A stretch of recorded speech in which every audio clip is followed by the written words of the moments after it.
What's going on, everybody? Welcome back to another Age of Empires 2 Definitive Edition cast. We have, yet again, me down here as Blue. I played the Mayans, and my friend Chris is playing as the Celts over here in the red. The map is Amazon Tunnel. It feels a lot like Black Forest, instead of having a whole lot of different choke points or pockets. You basically just have one square each to yourself, and then a narrow choke point down the center. So in this game, there are 5 relics, just like every other map, but these are all in the center as shown here. 1, 2, 3, 4, 5. And there's also some neutral resources here too. So you get your 2 main golds and your 2 main stones in your base. Chris's are all forward, which is fine. This map is pretty easily defendable. You just make a wall here, and it's not that bad.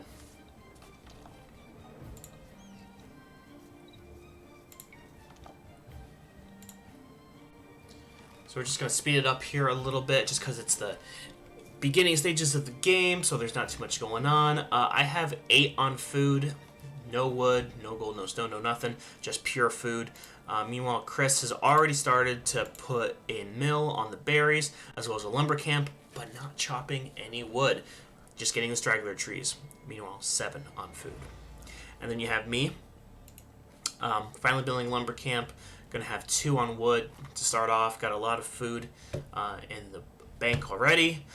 So that's going to help push out some villagers. However, my town center is idle. I should probably just click a couple villagers in there just to get them going. Now with the Mesoamerican civilizations, you get an Eagle Warrior as your starting scout. Rather, Eagle Scout is a technical term. But they move faster, they have a higher line of sight than Scout Cavalry do. The downside for the Mesoamerican civilizations is they don't get any cavalry units, so you kind of have to make do with what you have. They typically have better infantry and archers, as well as Eagle Warriors, which kind of fill that like infantry cavalry spot. But like I said, they don't get any cavalry, so don't go into those kinds of builds. I'm scouting Chris's area. He's got some little tiny turkeys right here that aren't being used for too much. That's fine. He's got a ton on berries. 14 on berries? No, 13 on berries. And the one on the farms are 14 now. He's got lumber camp over here, lumber camp over here. I would have just had one. Raiding coming in. I'm just being a nuisance. But that did get him all the way off of berries. He's gonna collect some deer now. Yeah, like I said, I don't know why he is having 2 lumber camps. That doesn't make much sense to me. He also didn't get any of his boars. He's got this boar here that's close. He's got these 2 boar over here. Didn't get a single one, just went straight to berries, straight to farms. I got the feudal age, which is great. I don't think he's clicked up yet. Oh, no, he has. Okay, so he's researching that right now. So I'm going to have a little bit faster feudal time than he does. It being 10, 11 minutes. That's pretty fast. His scout's coming down here. He definitely sees the relics. I wouldn't doubt that for a second. I got nobody on berries still. What am I still gathering? Oh, I'm still gathering boar. Okay. That's not too shabby. Got a lot of food. Also, my villager count is lower than his just because I didn't queue up enough early game. That was my mistake. Also, if you see me in this video and I'm wearing a glove, that's just because I have some stuff on my hand. That I have like lotion on and stuff like that, so this kind of seals it in so I don't have to touch anything, get anything else too dirty. So if you see that, don't worry. I don't have leprosy. I just am a very broken person. So he's finishing up the berries here. He's finally going to gold. He did not build a mining camp. I don't really know what that was all about. He's got a mining camp here, but he's not using it for whatever reason. Maybe he just misclicked or set his town center rally point to the gold. I'm not exactly sure what that is. Now he's finally moving over to the gold. That's fine. He's got a bunch of lumberjacks down here. I would have put this camp right here or right here, just so some villagers, when they're done with the tree, they automatically go to these back trees. Because now, in this regard, once they're done with this little pocket, they're going to be walking further and further and further, and then you're going to have to build another lumber camp anyway, which he is building here on the side. But I see it with my eagle. I'm just not paying attention. I'm just focusing back home. Building up a pseudo wall, double palisades here, normal buildings here. It's a very nice choke point. Nothing too shabby. This just kind of prevents him coming to me. So, villager count, kind of even. But he seems to have more military-style buildings than I do. I think he's got a leg up on me. He's got more farms than me. I just have a few. I've got a ton on gold. I mean, I don't even know exactly what I'm thinking. I have 7 on gold, and I'm almost hitting 1,000. That might be a bit too much, but I don't know. Also not doing too much with my Eagle Scout. I don't have too many hit points left. Yeah, I just have a few. So I want to be careful. I don't want to get into any fights that I'm going to regret. Also, all my scouting is pretty much done. I've seen all of his base. Finally building a market. Back home, you know, everything's looking pretty solid. We're getting some farms. We're getting some eco upgrades. We're finishing off the berries. Everything's working quite well. These lumberjacks are doing their thing. I'm queuing up some skirmishers just in case he goes forward with some archers or skirmishers of his own. It doesn't hurt to prepare, especially because I got a bunch of wood and a bunch of food. Might as well. Now I'm building a forward lumber camp, properly just to chop through these trees right here, so I can get some units by occasionally. But like, what I don't understand is why would I wall that off and then want to cut through? I'm not entirely sure if Mayans get siege onagers, so I don't know if I can cut through the forest. I don't know. But anyway, looking back at Chris, 13 on wood, a bunch on food, 4 on gold. It's pretty solid. I'd start thinking about putting some people on stone. I don't have anybody on stone either. So it is what it is. Forward town center. That's a pretty solid choice. Siege Workshop here. I don't know why you would put that there. I would maybe put it on the side here so you can access that stone. It's also a little more protected from attacks. Because if you're building it there just because it's forward, not entirely too sure about the decision, but hey, you do what you do. Oh, actually, he's building a town center right there. So, very smart. I guess he was going for the triple town center setup all along.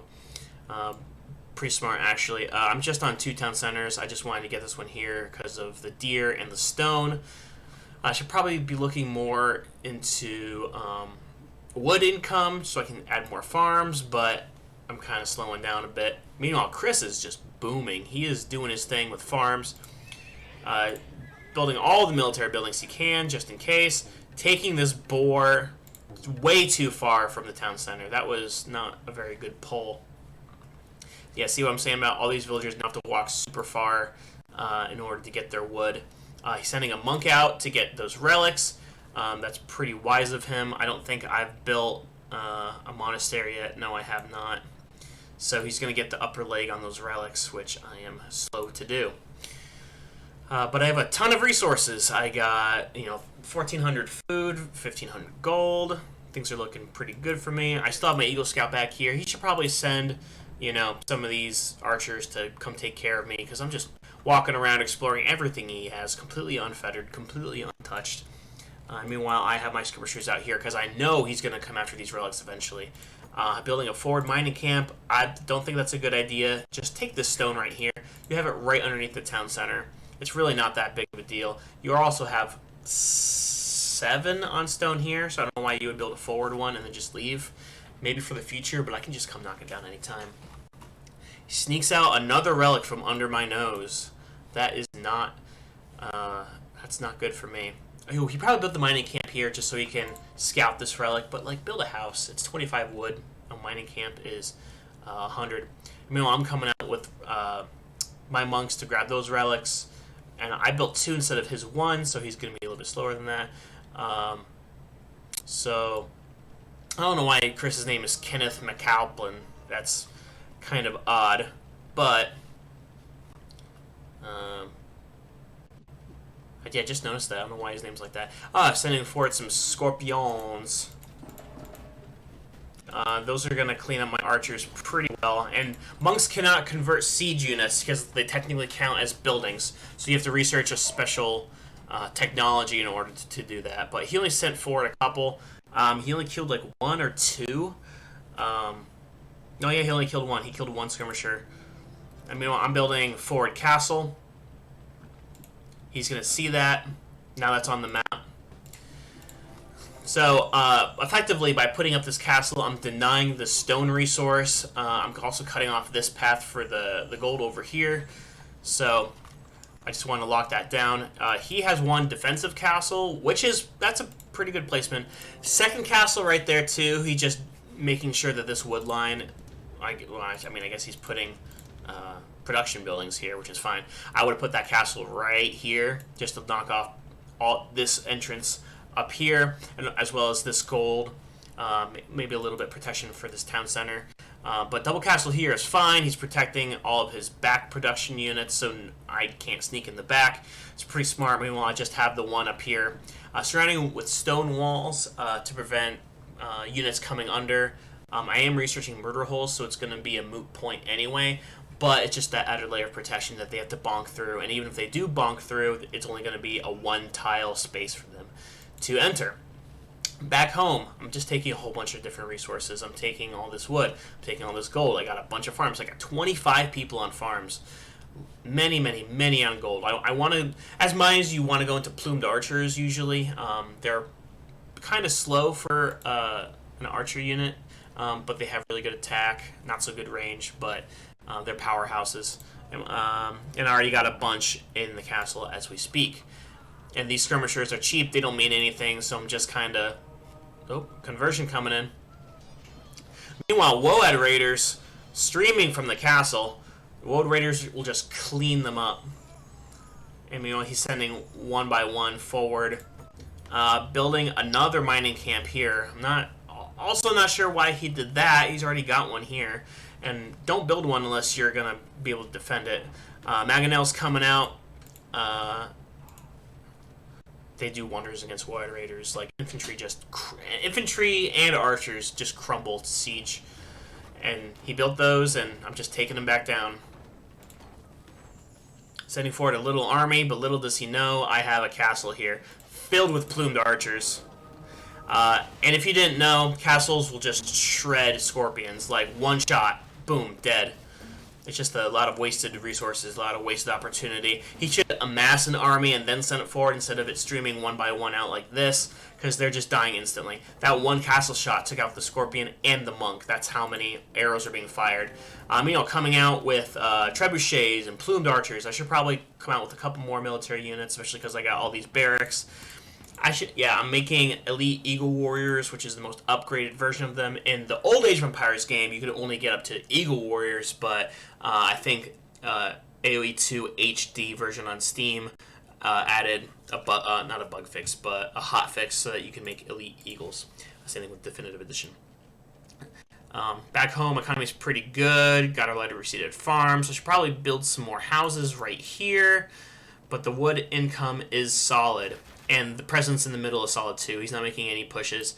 And meanwhile, these trebuchets on the side, they're going to have to come through my plumed archers to get to me. That town center is going to go down instantly. It's just going to melt. And meanwhile, my push continues. Is he building up any military? No, I don't even think he's not making anything. That's quite curious. Also, I have way more villagers than he does. I have 77 compared to his 34. He should be producing a lot more, especially because he has multiple town centers. Don't know why he built this one back here. And also I have a ton more military than he does. 40 to his 6. Most of these plumed archers, but now he's coming out. I got some raiding eagles in the back, taking out that wood line, circling in the rear. Never underestimate the power of raiding. If you're knocking down the front door, send some people in the back. Killing all these villagers back here, just running around. Trebuchets coming in, taking down those castles easily, especially because I have these plumed archers guarding this area. And that is the GG from Chris. Unfortunately, he did not have any massive military throughout the whole game. At best, he's set in a decent mix of units, I will say. Wood Raiders mixed with Scorpions are pretty solid because the Wood Raiders, they're fast, but also the Scorpions can kind of support them from the back. The problem is that he didn't have a big mass of them, and he didn't mix them up with any siege units of any value. He didn't make trebuchets, he didn't make onagers, he didn't make anything. So he wasn't even able to touch the middle. And then my plumed archers just shred everything. Backed by I keep saying catapults. Every video I say catapults. I mean trebuchets. Trebuchets, especially if 3 or 4 of them, can just melt buildings. And like I said, he had no protection for these castles here, so he didn't really have an answer. And my main army comes in the middle, and my quick, fast unit of Eagle Warriors circling around the back, taking out villagers, taking out any straggling military that are back there, just did wonders. So it is what it is, but that is the game. Just some solid presence, some solid playing for both myself and Chris. We're both still learning the game and how different civilizations interact with each other. Also, this was kind of a weird map with the choke point. Once you control the choke point, you basically control the game, unless you push really, really hard. Yeah, anyway, thanks for watching. Hope to see you guys soon. I'm going to be making some more of these videos. I'm going to be playing a couple more games too, so hopefully I'll have some fresh ones in the backlog to talk about. So, thank you all very much for watching, and I'll see you on the next one.